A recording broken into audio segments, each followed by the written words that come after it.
A one and a two and a chick-a-boom a chick.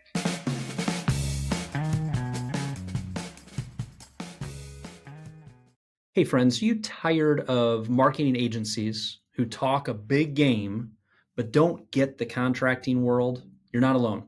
Contractor Growth Network was built for remodelers, specifically design-forward contractors who care about craftsmanship, reputation, and results. They've replaced those cookie cutter strategies with storytelling that actually mirrors the referral process.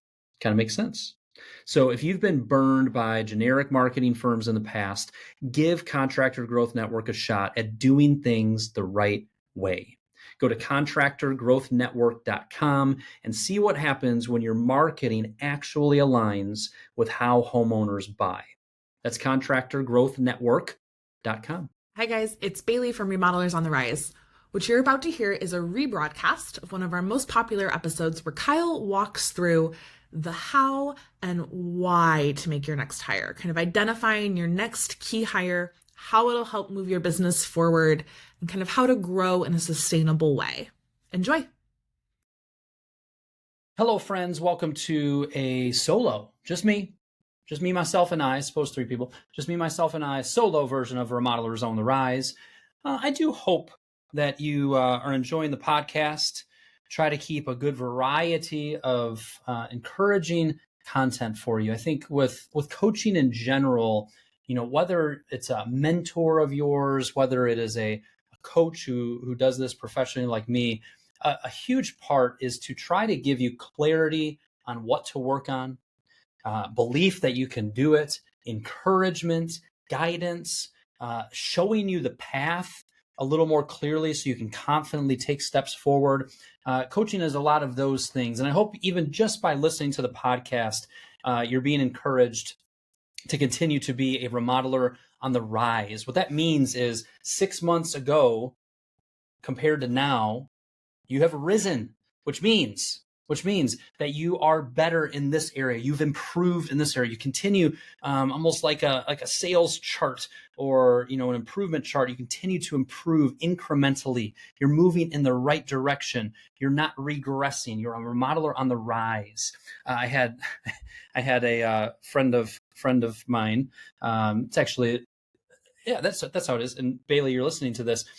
Your brother John. He was up north with me. He's good friends with my oldest son, Thomas. And John always has a smirk on his face, and he goes, "Hey, Mr. Hunt, is your business has your business reached the peak?"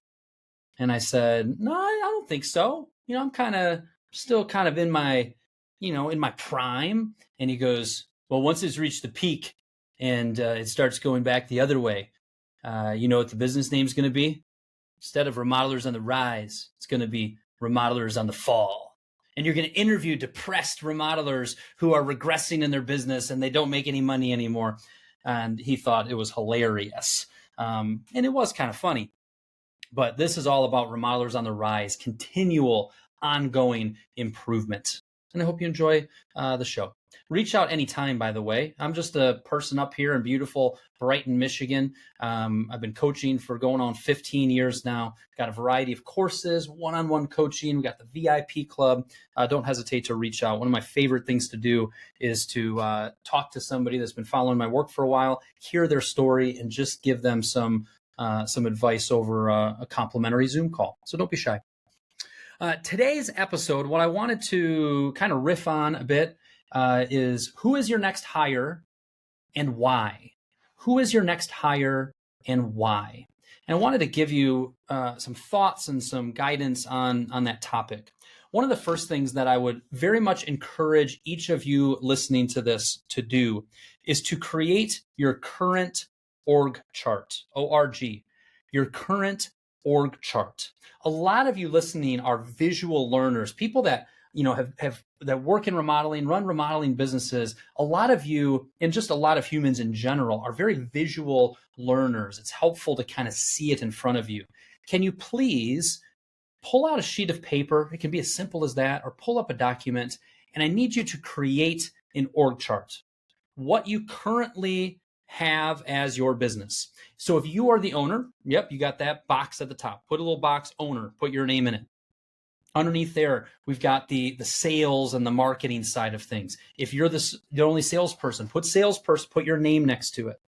You might have a designer, make a box for that. You may be the designer, still make a box for that, put your name in it. You may have a design assistant, a selections coordinator, kind of build out that side of things. You got the office section, you got office manager and bookkeeper, roles like that. And then on the production side, you need to build that out. Are you the production manager? Go ahead and put your name in that, or your staff persons. Do you have project managers under that production manager?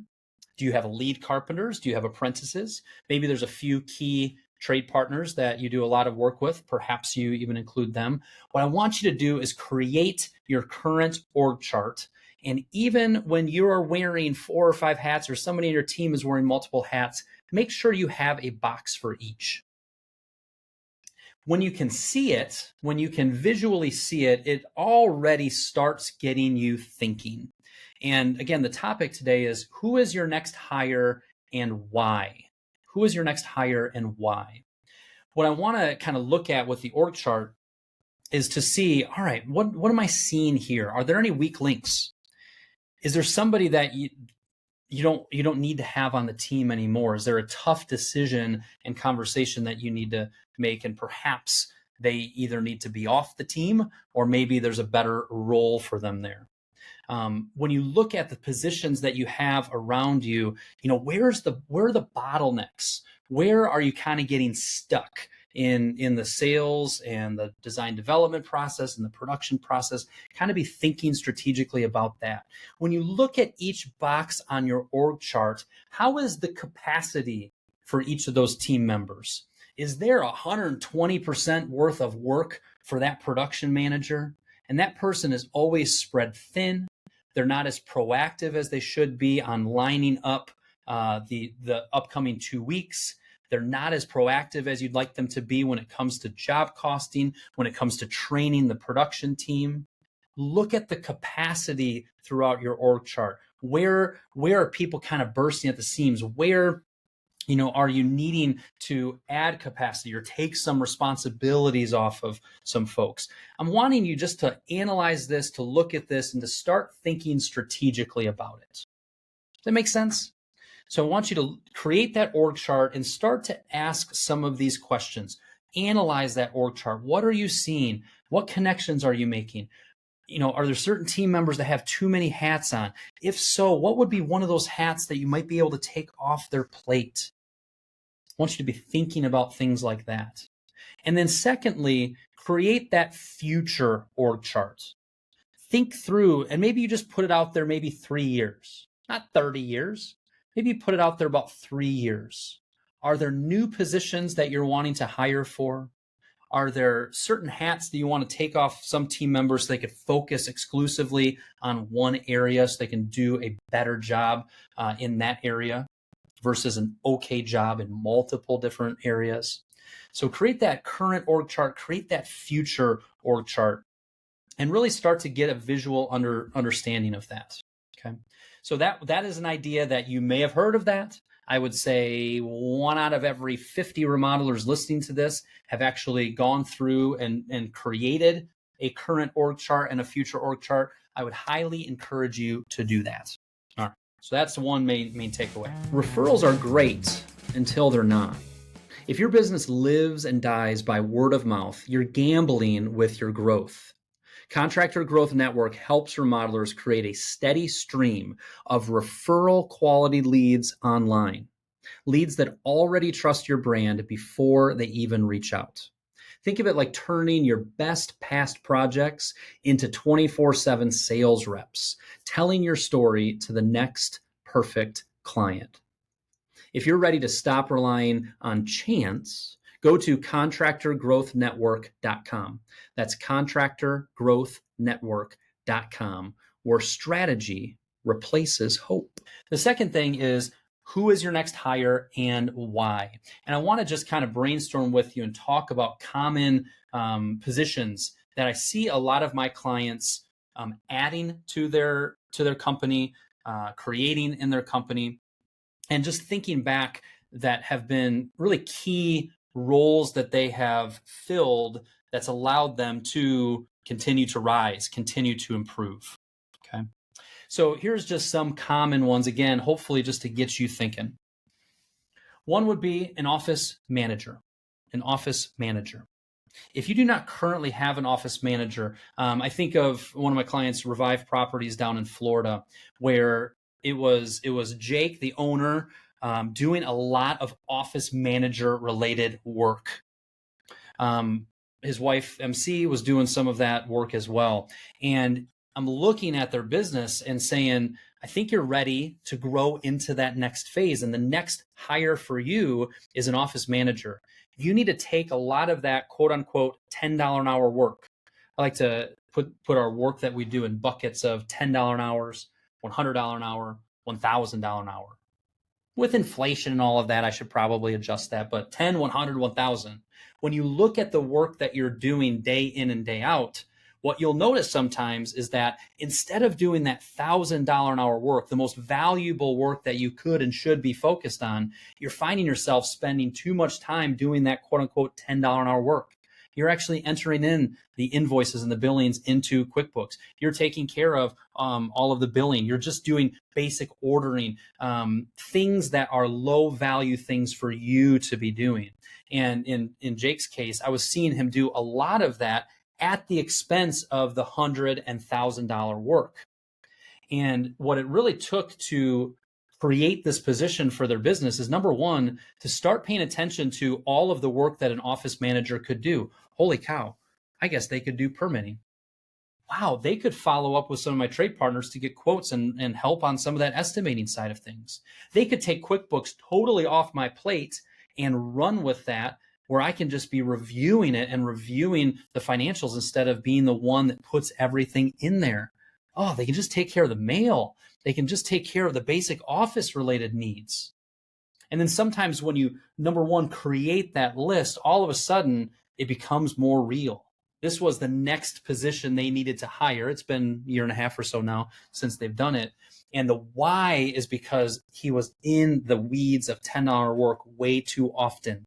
And he was not able to continue to grow and to manage the other areas of the business. Okay. So what is your next hire and why? That's where I want you thinking. What is your next hire? Who is your next hire and why? Okay. So office manager is one I see often. Sometimes it's even just an office assistant.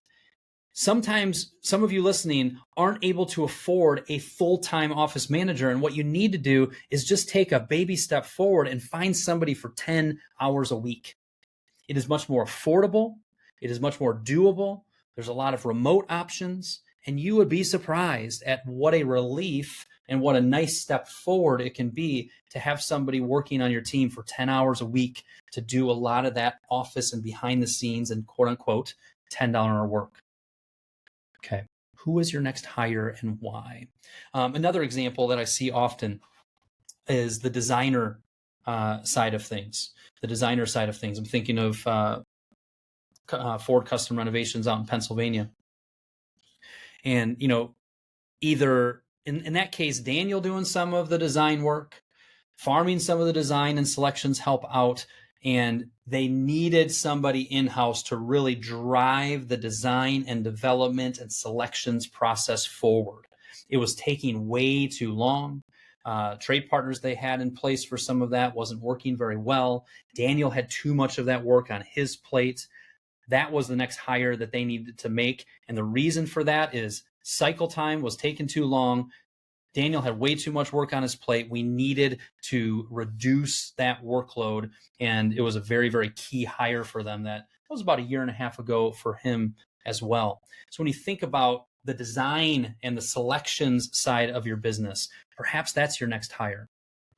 On a similar vein, a selections coordinator can make a big, big difference. I'm thinking of Diamond Hill Builders, out east, or Francis Family Renovations. Finding somebody that can quarterback and really excel at taking these 20 selections that the prospect and the client needs to make and walking them through and getting all of those selections finalized during design and development before a hammer ever hits the job site can be a really, really wonderful thing to get the project all dialed in before it starts.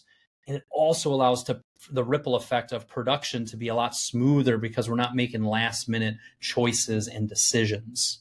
So maybe that's your next hire that you need to consider, and you got some reasons why. Perhaps it's more on the bookkeeping side. One of my clients, Clarkston, I'm trying to blank on Clarkston Custom Renovation. I don't think it's Clarkston Custom Renovations. I apologize, Chad and Holly. I'm butchering the last part of your business name, but that happens. And in their case, Chad was doing all of the entering into QuickBooks. Chad's got a team of almost 10 people. He's managing the sales side. He's managing the production side. And he was still sticking his nose in the QuickBooks side of things. He needed to stop doing that. He needed to hand off a ball, free up his day a little bit. In his case, he hired an outside bookkeeper named Ann, who's doing a tremendous job for him. It's been very freeing for him. It's freed up time. It's allowing him to do the other areas of his business in a much stronger way. So who do you need to hire and why? Think strategically about your business. I started by thinking about the org chart because sometimes when you see it, the need of a position just jumps out at you. It could be ones I'm mentioning: office manager, office assistant, bookkeeper, designers, selection coordinator. It could turn into a salesperson like Anthony Slayball, like Rainey Blair down in Atlanta, hiring a salesperson that really freed the owners up. It could be hiring an estimator. Who here, show of hands, loves estimating? Oh, not seeing a lot of hands. And sometimes finding an estimator who can focus in there and drive that ball forward is huge. Perhaps it's taking a lead carpenter and putting them into more of a project manager role where they're managing lead carpenters. Perhaps it's time to hire another lead carpenter so you can have another full project going to increase your revenue. Perhaps it's a material runner or an apprentice or helper. I can't tell you who it is. This is your business. This is looking and evaluating the team that you currently have, where you're trying to go in the future, looking at where the bottlenecks are, where the capacity are. Who is your next hire and why? That is your responsibility to identify that, to put together a description of what that person would do, to put a nice job description together, and to go find that person. Ooh, that's exciting. Now, the final piece I'm going to mention on this is, oh, that's cute. Kyle, you listed out all those positions. There's about 4 of them I need. The question that needs to be answered is, how are you going to pay for that new position? So whenever I'm talking to clients about a new hire, we're identifying who their next hire is and why. We're getting a good, clear definition of what that role looks like and what that person will be doing. And the next big question we have to answer is, can we afford it? How are we going to pay for this position? And what this comes down to more than anything else is to stinking know your, you know what I'm about to say? I don't even need to say it. I'm thinking about not even saying it. You already know what I'm going to say. You have to know your, starts with an N. I'm not even going to say it. If you've been following my work, if you're smart, you already know where I'm going. You've got to know your, you know what's. I know I got to say it. Your numbers. You've got to see what your top line revenue is looking like. You have to understand your cost of goods sold versus your gross profit. You have to know what your overhead expenses are and what your net profit goal is.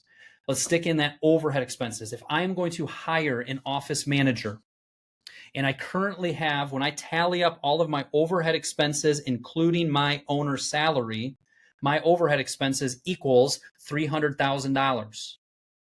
That's my little office. That's this position I have. That's my owner's salary. That's my marketing and advertising, my coaching, my insurance, my gas, my fuel, all of these things that make up your overhead expenses. It's currently $300,000. If I'm going to hire a full-time office manager, I'm pay him $55,000, $65,000, $68,000 plus this, plus that. Let's just call it 75,000 buckaroonies. My overhead expenses are going from $300,000 up to $75,000 after salary and payroll taxes, etc. How do I pay for that? Am I going to increase my markup in what I'm charging so as to increase my gross profit? Am I going to increase my sales, which will give me more gross profit dollars to pay for said office manager? Those are a couple good options. How are you going to afford and pay for this new position? There's answers out there. And a lot of times it's good if you see a hire that you're going to make, maybe, okay, I have a goal here at the start of 2024. Here I am in August. I got about 5 months to plan for this.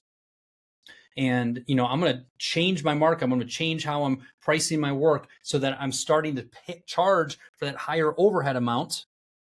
I'm going to start tucking some of those dollars away, prove to myself that I can afford this position.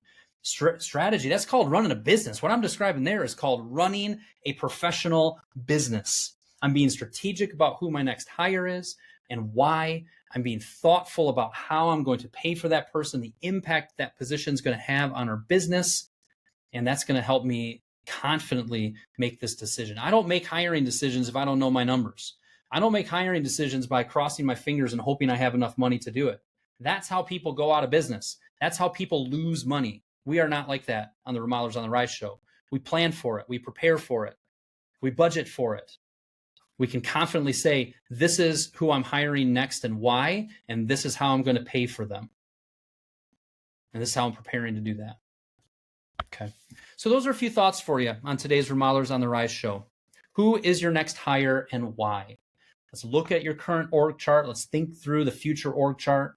Let's think strategically about where the bottlenecks are, where we're over capacity at. Let's think about some of these positions that we could create, that we could tweak, or that we could edit. But most likely for some of you, kind of create in your business to really make an impact on continuing to improve efficiency, productivity, profitability. Your team is such a critical component to the success of your remodeling business. And you, as the owner of the business or as a leader of a remodeling business, need to take this call to think strategically about the team very seriously. And I hope that my riffing on this topic got you thinking and helps you move forward in this conversation and keep you continuing on that path of being a remodeler on the rise. That's all I got for you today, my friends. Reach out anytime. Leave a review about this podcast too, if you'd like, so more of your remodeling peers can hear it. Catch you later.